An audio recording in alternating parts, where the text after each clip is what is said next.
Mr. Karcher, am I correct from your testimony that the mining and staking legislation before us does not even the playing field for crypto, but it gives it special tax advantages?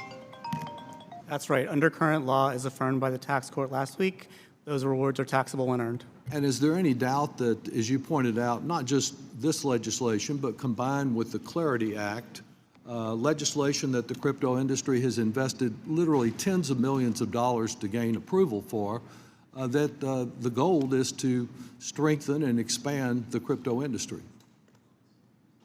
I can't speak to the goals, but I can say that that would be the effect. The effect, okay.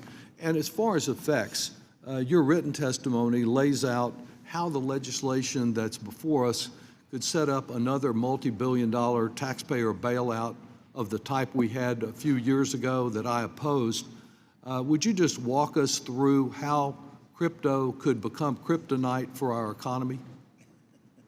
I think one thing for policymakers to consider on this is that if digital assets become a larger part of retirement accounts and the assets remain highly volatile or in a worst case scenario crash, that would have an enormous impact on households' retirement savings. And if that were to happen, I think policymakers would have to think about whether to respond with something like a bailout. As you know, one of the big players after having condemned crypto years ago in crypto is President Trump and the Trump family.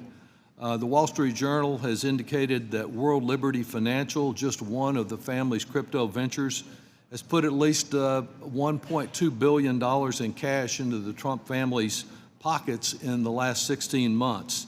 And Eric Trump, of course, has American Bitcoin, a Bitcoin mining company that hit a $13 billion evaluation when it went public. Mr. Karchner, is it true that one of the bills before us would let a company like American Bitcoin and the Trump family members who own it, in essence, to defer their taxes indefinitely? That's right.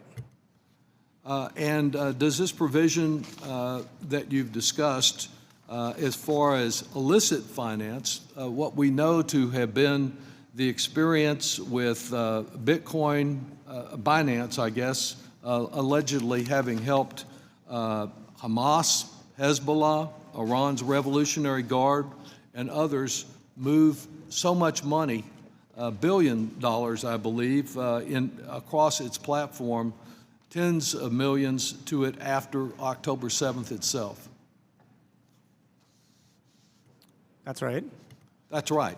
So with reference to any of these, we got 7, 8 bills before us. Does a single one of them do anything to reduce the danger of illicit transactions and more misuse by Iran, Hamas, Hezbollah in misusing these accounts and avoiding any accountability? I don't think that anything in this bill would improve safeguards and guardrails on that level. I think that's something that policymakers should consider as the legislation progresses. Well, you would think that in the long months of this that some consideration would have been given to it. Would strong tax reporting requirements help the IRS and law enforcement clamp down on this illicit activity, including illicit activity not only by terrorists and criminals, but just your common, ordinary tax evasion of the type we have had alleged against President Trump himself?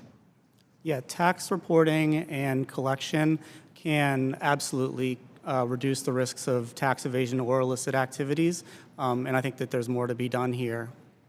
And can that be accomplished in a fairly straightforward way so as not to encumber any of those who believe in crypto? There's certainly precedent for it in traditional finance. We already have rules that do just that. I think that you would need to think about whether they fit the decentralized finance framework, but I don't think it's fatal. I think it's workable. You just need to figure it out in a slightly different way. Thank you very much for your testimony.